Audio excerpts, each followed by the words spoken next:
ladies and gentlemen, it's pretty cold this morning. If I can get everybody to move in, try to warm up. If I can get this. The closer, the better.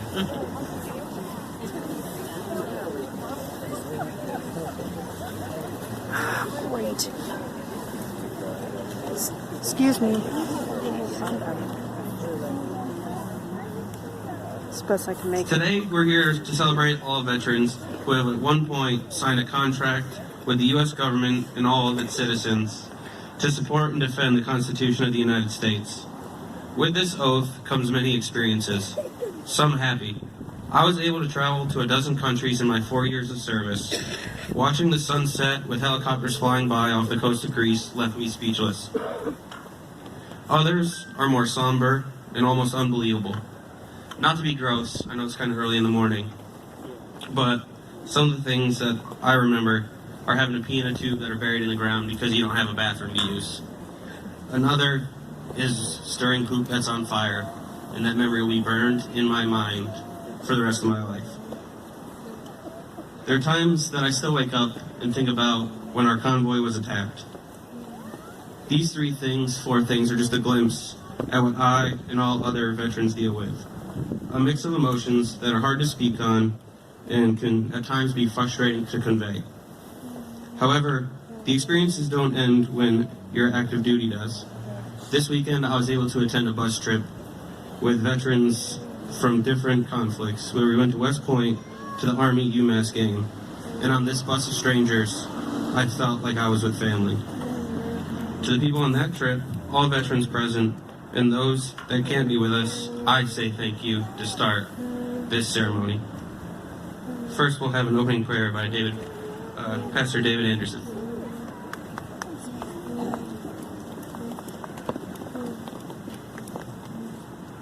Lord God, we gather this morning to give thanks.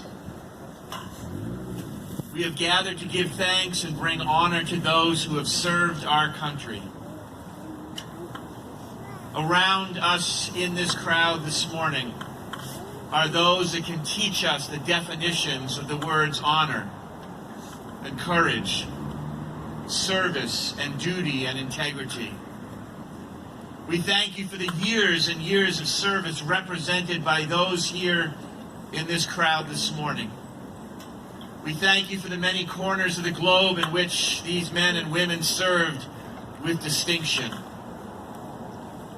We thank you that their service continues to ensure the way of life that we oftentimes take for granted. This morning, give us cause, give us a moment to say thank you, to come alongside those who have served us. God, we thank you for the gift of freedom and the sacrifices that have been made for that freedom. Bless this morning all who speak. Bless us as we hear the national anthem and share together the words of the Pledge of Allegiance. May there continually be a lump in our throat and goosebumps and chills as we experience those tender moments as citizens of the United States of America. Amen.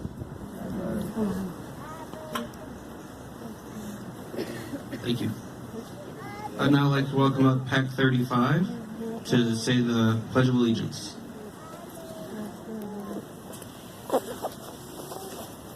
We have Kelly on the floor to lead.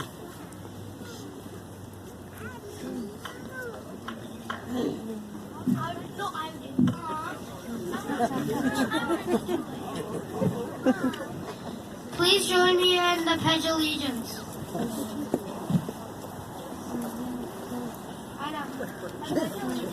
To the flag Like the United States of America, and to the republic for which it stands, one nation, under God, indivisible, with liberty and justice for all.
Next, we'll have the Honorable Mayor Thomas Bernard say a few words.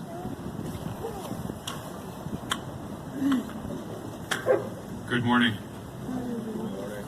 I want to acknowledge our active military service personnel and veterans, the representatives of our veterans organizations and auxiliaries, and on behalf of everyone here, thank them for their service to our nation, their fellow veterans, and to our community. On behalf of the city, I want to welcome Mr. Brijo, our keynote speaker from the American Legion, the members of the Color Guard, and it's so inspiring to have so many of our young people here, the members of PAC 35, the members of the jury band and band front, who are here representing and helping us to show our honor and respect for our veterans. I want to thank the city staff who helped prepare for the day, and the other elected officials and dignitaries who are here, Representative Barrett, members of the school committee and the city council. Again, I want to acknowledge the band and the band front, particularly Mackenzie and Anthony, who will present taps at the end of the program this morning. And to everyone who came out this morning, good morning and thank you. I think we all know that unlike Memorial Day, which is set aside to honor those who made the ultimate sacrifice in service, Veterans Day recognizes the contributions of everyone who served. That includes the representatives of the greatest generation, the World War II generation, who are here today, as well as former North Adams police officer Joe Dragata, a veteran of the United States Navy in World War II who passed away last month.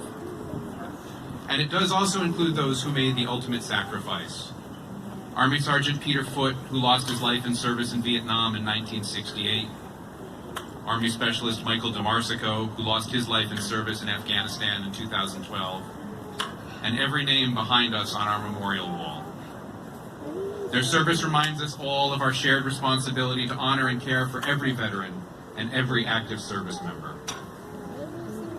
Today there are over 20 million living veterans in the United States, including approximately 2 million women veterans.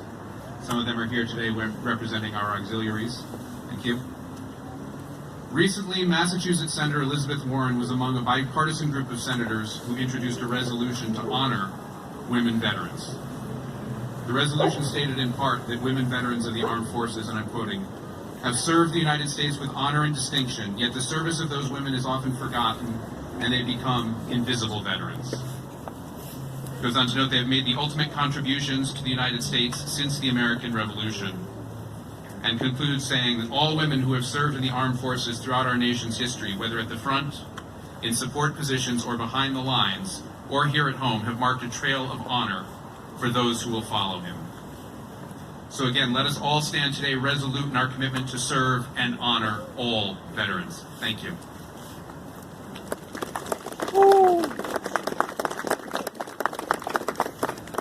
Thank you, Mr. Mayor. I too would like to recognize some of the people that are here. We have Joseph Estrella, the commander of the VFW.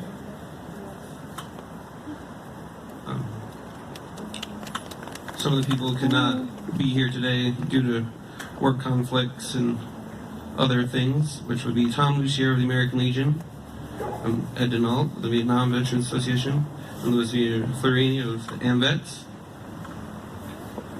To represent our auxiliaries, Matthew Spencer of the VFW, Gail Nelson of the American Legion, and Diane Florini for the AMVETS.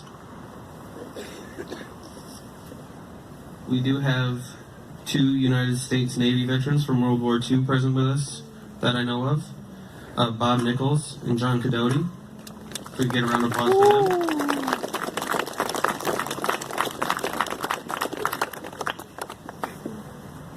Now the jury band will give us an armed forces salute.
take a moment now for a moment of silence for that occasion and the veterans that can't be with us here today.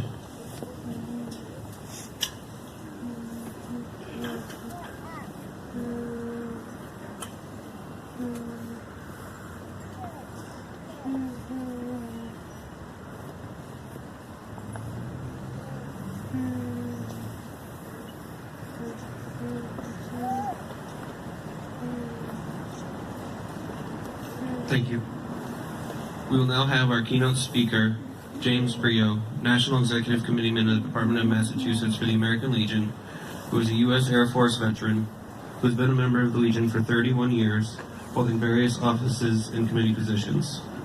From post, sub-district, and district commander, and on the state level, he was a vice commander for 4 years before becoming the state commander in 2005 to 2006. Jim lives in Templeton, Mass. With his wife, Janet, of 45 years. He's also known as Coach Brio, where he coaches indoor track at Narragansett Regional High School. At 70 years old, he still runs, and in his age group is nationally ranked at various distances.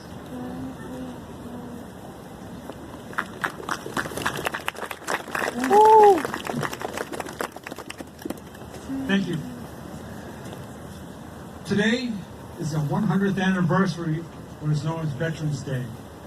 We're here to honor the men and women that in our country's time of need answered the calls to duty and joined the United States Armed Forces.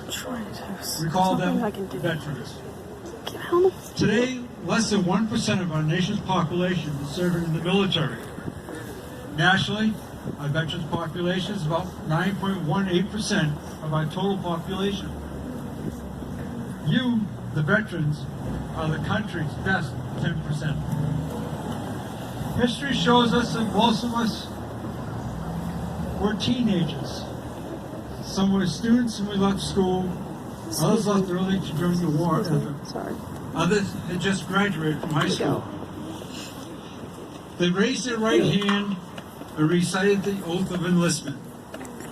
The oath has 72 words that meant they just willingly signed away control of their life, that they would obey orders without question, they would fight the enemy in foreign countries, countries they may never have heard of, to defend the people they may never meet. So they too would become a home of the brave. These are those 72 words. I, James Brio, do solemnly swear that I will support and defend the Constitution of the United States against all enemies, foreign and domestic, that I will bear true faith and allegiance to the same, and that I will obey orders of the President of the United States and the orders of the officers appointed over me, according to regulations of the Uniform Code of Military Justice, so help me God. At our American Legion Convention this past August, we had the honor of Vietnam Army combat medic James McLaughlin to speak to us, those of us in the audience. James McLaughlin is a recipient of the Medal of Honor. And just to make sure I had it right, I Googled it, so I don't get it wrong. The Medal of Honor is the United States of America's highest and most prestigious personal military decoration that may be honored to recognize U.S. military service members who have distinguished themselves by acts of valor. He told us, and I quote, "It was your turn to serve, you didn't run and hide. You joined and took the place alongside others to fight. You raised your right hand, took the military oath, and reaffirmed your commitment to America and its ideals. You signed your family's name on the line. You agreed to die for our country, its people, and our way of life, if it came down to that." Unquote. In references to Vietnam protesters, McLaughlin told the audience that only those know the truth what occurred in the jungles overseas. He said, "Don't expect those who haven't walked a mile in your boots to know and understand what you have done. Just know in your heart and your soul that you are a savior of many, even those who have yet to be born." We need to remember that the United States of America never entered a war to conquer a country or to take land. We have entered to stop aggression, the spread of communism, and to protect our homeland.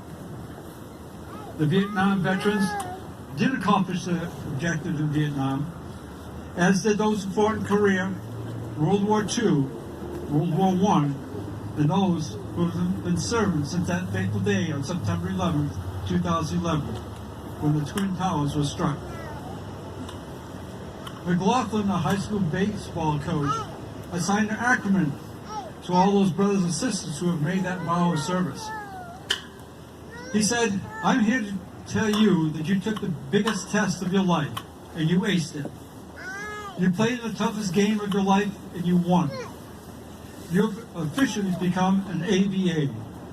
That acronym stands for American Badass. You didn't care about the medals and awards as you passed the test and you won the game. Even though you earned them, you were just thankful you came home alive." Once we left the military, we became civilians again. But it came with attachment, just as you had on the medal that you may have worn. There are many of us here today that have earned that attachment, and that attachment is of an American veteran. I have a couple of stories to tell you, and they're brief. In 2006, the U.S. Army Hospital in Langsau, Germany, is where our wounded troops are coming back from the desert with their injuries. Our national commander of the American Legion at that time was Paul Moore from Chicopee. He was visiting our troops in the hospitals, and he found that some were still wearing their clothes they had on the field of combat. They didn't have clean clothes. He also noticed that the television wasn't on when he was talking to one of these troops.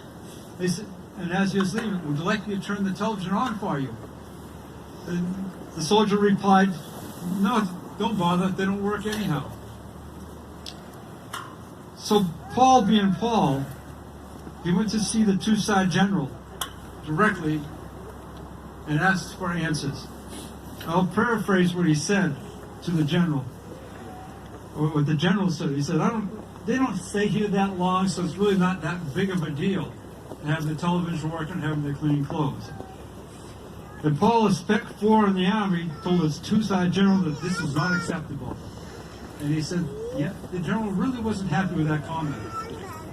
You also may recall in May of 2014 when the VA hospitals in Phoenix, Arizona, that they had people dying on the waiting list to be taken care of. And the investigation came up with 35 veterans who died while waiting. I'm sure if you knew these incidents, you'd be upset and angry with the treatment of our military personnel and our fellow veterans. I ask you, what could you or what did you do? Maybe it was a topic of conversation when you met the guys every Monday morning at McDonald's. So basically, you could do nothing.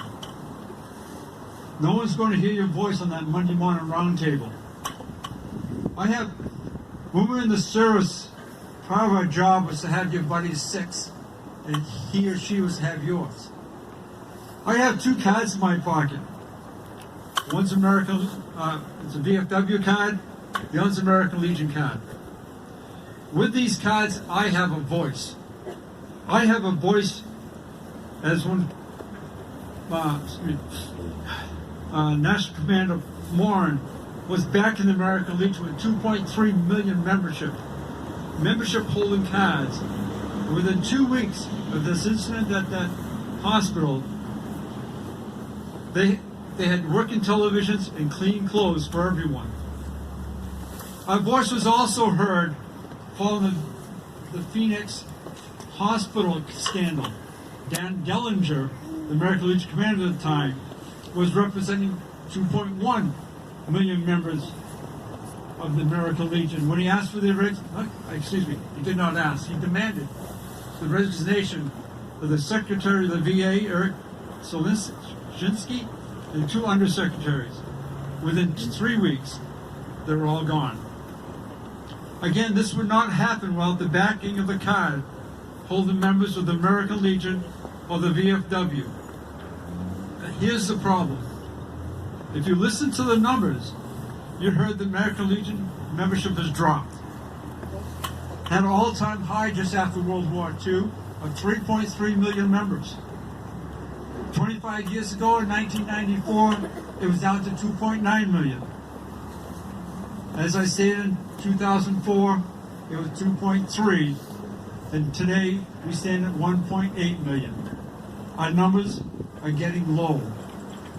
What happens if they get too low? What happens to that next generation of veterans when they're coming back from Iraq and Afghanistan, and illnesses that they have from being there?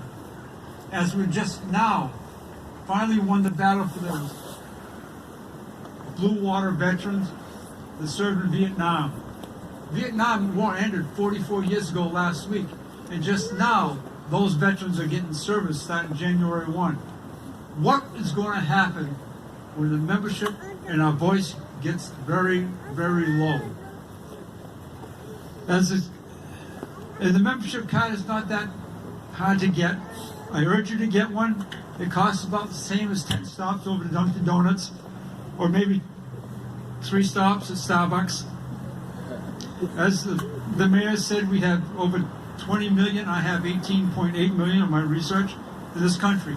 Just think how powerful, in a perfect world, that everybody that joined the military, became an honorably discharged veteran, joined a military organization, with 18 million or 20 million voices to be heard from, we would get what all of our veterans have earned and all of our veterans deserve, and their families.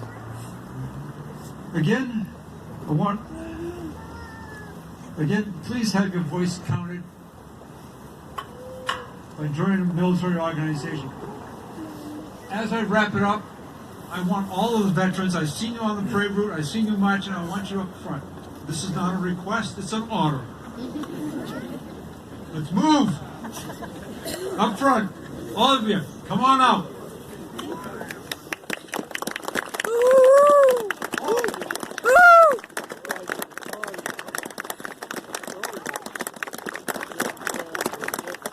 Turn around and face the audience, I want them to see you.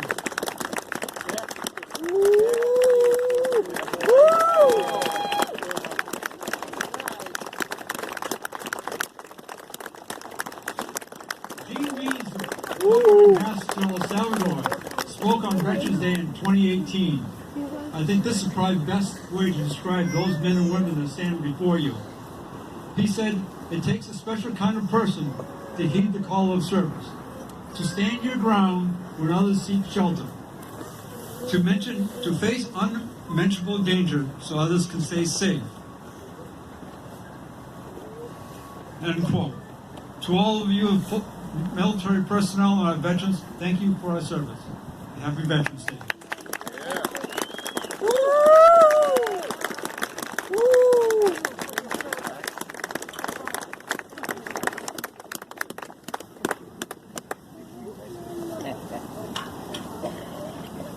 We will now have the closing prayer by Pastor David Anderson.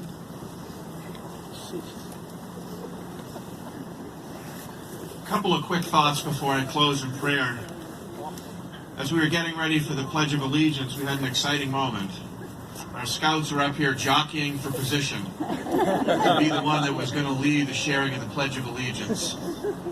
On this Veterans Day, let us again endeavor to instill in our children a sense of pride for our country and love for our veterans. On this Veterans Day, I encourage you in the coming week to take a veteran out to lunch or for coffee, not only to give thanks, but to learn from them what motivated them, to learn from them the life lessons that were instilled in them in their time of service. Let us join together in prayer. Lord God, in our society, we lift up professional athletes as heroes. We lift up famous singers and songwriters as heroes. We lift up movie stars as heroes. when in reality all those folks do is entertain us. This morning we gather to celebrate in one voice true heroes in our society. We give you thanks for the millions that have gone on before us and continue to serve even now, moving toward harm's way as many of us move away from harm. We celebrate our heroes, men and women, who serve our country with distinction and integrity in all corners of this globe. We give you thanks for the heroes that signed their name on a piece of paper, that lifted up an oath promising to serve our country. God, we thank you for this Veterans Day, an opportunity to give thanks. May we as a country never forget these sacrifices, and may we as a country not take for granted the true heroes that continue to dwell in our midst. We thank you for the honor of this gathering this morning.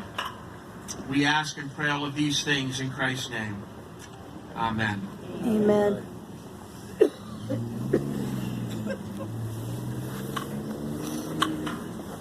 As our ceremony comes to a close, I'd like to once again thank everybody for coming out, all the speakers, the local and state dignitaries that are here, anybody who helped organize this event, and to Joseph Kowalski and the Sons of American Legion for the flags that were given out today. We'll close the ceremony with Taps by Mackenzie Dober and Anthony Pendigill.